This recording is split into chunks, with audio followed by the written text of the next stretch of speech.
This is Fox Sports Lab NFL. I'm Matthew Campbell. We're talking week 3 of the NFL. The man that knows all about American sport, as always, is Jaymz Clements. James, hello to you once again. Thank you, Matty. Just recovering from yet another early wake up on Monday mornings. Just getting stuck into a rollicking NFL season so far. It has been absolute chaos, and I'm loving every second of it. Yeah, there's been plenty of stories, hasn't there? I mean, we have a quick look back at week 2, what we saw there. A couple of big comeback games. The Giants, after 6 quarters of not scoring, went berserk to win their game against Arizona. And we saw Denver leading well against the Commanders, and the Commanders coming back. And there were some serious injuries there as well. Yeah, the injury thing is really tough. Obviously, Nick Chubb, sort of just that knee injury is one of those worst ones that you never want to see ever again. But I think a lot of that sort of what you hit on, the big comebacks, we've sort of had a couple of little surprise teams that are 2-0. You've got a couple of surprise teams that are 0-2.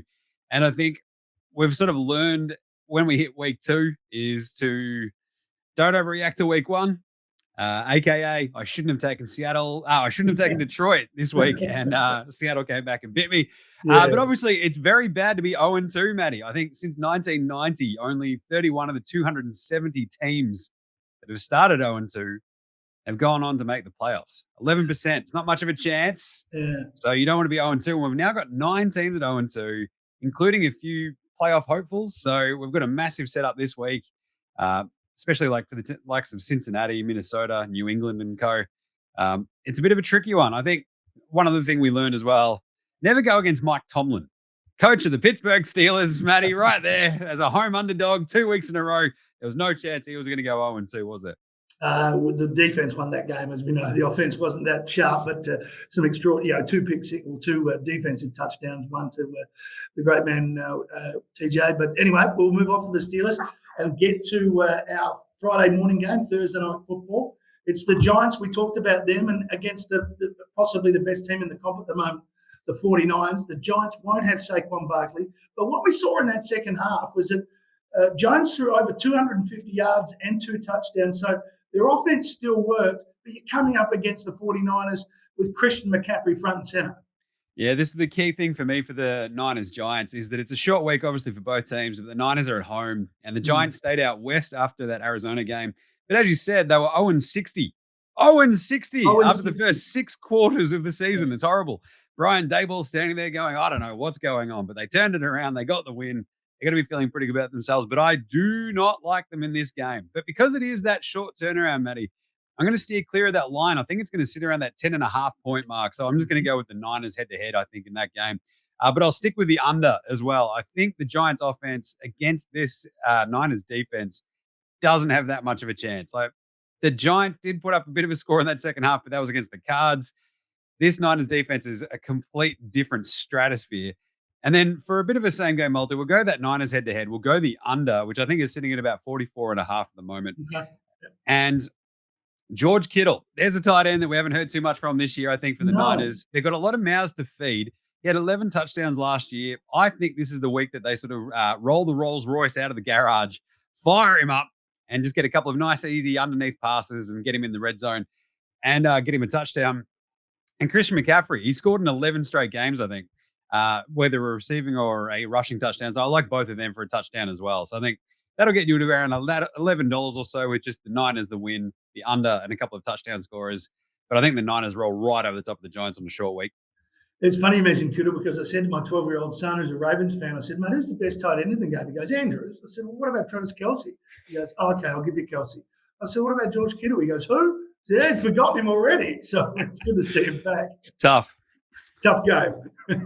All right, so it does look like the 49ers will go with their first home game to 3-0. Let's get to a couple of the Sunday games, which we'll see a couple of them early Monday morning. There's a couple that look like they're beat-up sort of games. The Ravens against the Colts, the Jags and the Texans, the Dolphins with Tua getting it done against a Pats defense last week. They're 2-0 against the Broncos, who probably should have won. And I think the game that I'm looking forward to is the Saints and the Packers. Derek Carr have got the Saints to 2-0 against the New York Packers. So there's a couple of games that might be easier to place into a multi, and a couple you might want to steer away from. Where did you land? Yeah, I think the steering away from a couple is the key aspect there, Matty. I think so. You talked about the Packers and the Saints. I want no bar of that because after watching after the Saints on Monday Night Football, our Tuesday morning, of course, that team, they won. They hit the 3-point spread. They hit that. They win by 3. But I don't want to go into a game trusting Derek Carr. And this Packers team has shown us a lot. They lose in Atlanta after the offense just fell apart and didn't score. After being up 24-12, they lose 25-24. But I think at this point, week 3, you sort of know just enough about some of the really good teams that you can lean on. And obviously, I think one of the biggest surprises I had after week 2 was Denver falling apart yet again. Sean Payton, Russell Wilson, they have incredible first halves seemingly, and then they realize that, oh, hang on a second, we're getting hammered by our own altitude. I don't know what's going on, Matty. It makes no sense. But Denver being this bad is just really, really strange to me. He shreds for the first half. There's our man Rusty Wilson, and then he turns into a giant pumpkin. It's very strange. But I'm going to go with that and lean into Miami at home with the -4.5 in that game very early Monday. Tua looked incredible against the Pats. A really good Pats defense, obviously. The Pats have had 2 tough games. They actually come and get up against the Jets. They have got to be licking their lips. They've beaten the Jets 14 straight times, Matty. 14 straight. So I think even in New York, I think the Pats can get that cover with the -1.5 line. Mac Jones, I think they'll have to fire him up, get that offense moving, get that run game back. They couldn't fire it up against Miami. The Jets, they're leaning too much on Zach Wilson, obviously. It's a little bit too iffy for me. That'll be a good defensive battle. So lean on your running backs for that one, I think. But I think the Pats get the win. And you hit on Ravens Colts. The Colts got the win over the Texans. I don't want to go into the Texans Jags game because it's an AFC South battle. I hate AFC South battles because squirrely stuff always happens in AFC battles.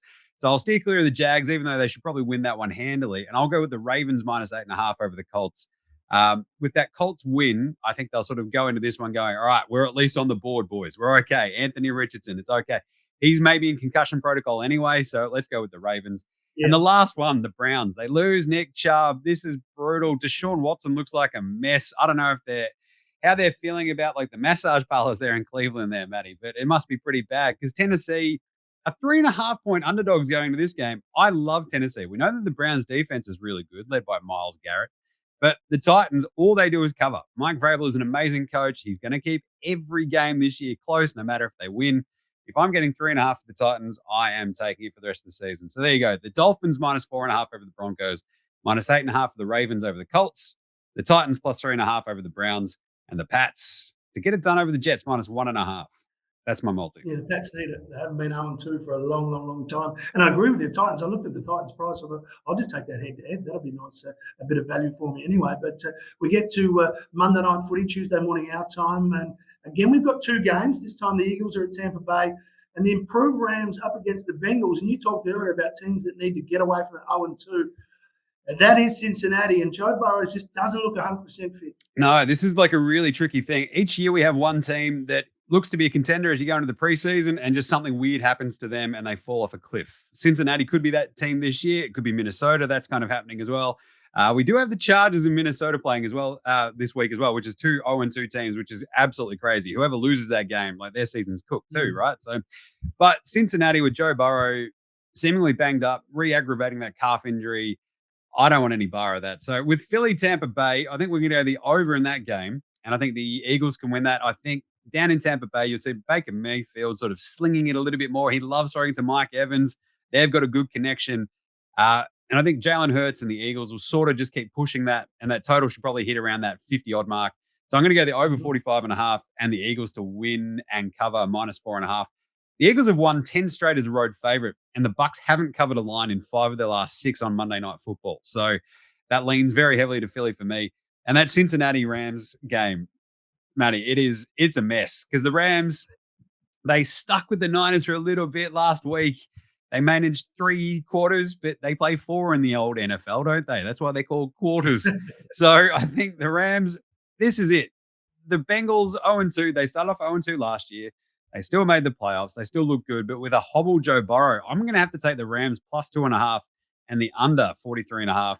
Even if Burrow plays, we know that he's going to be limited. He was very limited in week 1. He was limited in the first half. He got sort of moving in the second half and then hurt himself again. So even if he does go, I don't like the Bengals, even at home against the Rams. So we'll go Rams +2.5 and we'll go the under in that one, the 43.5. I think 8 of the last 9 Bengals games have also gone under. So doesn't look great if you're banking on Cincinnati. And I love Cincinnati going into this season, but that's what happens, right? There's always one team that lets you down. All right, mate, time is against us. We better say goodbye. Thank you as always. And we look forward to talking to you next week. My pleasure, Matty. This is always great. How good is the NFL? No, mate, nothing better. NFL, and how good is Fox Sports Lab and Jaymz? You'll see him next week. Bye for now. Imagine what you could be buying instead. For free and confidential support, call the number on the screen or visit the website.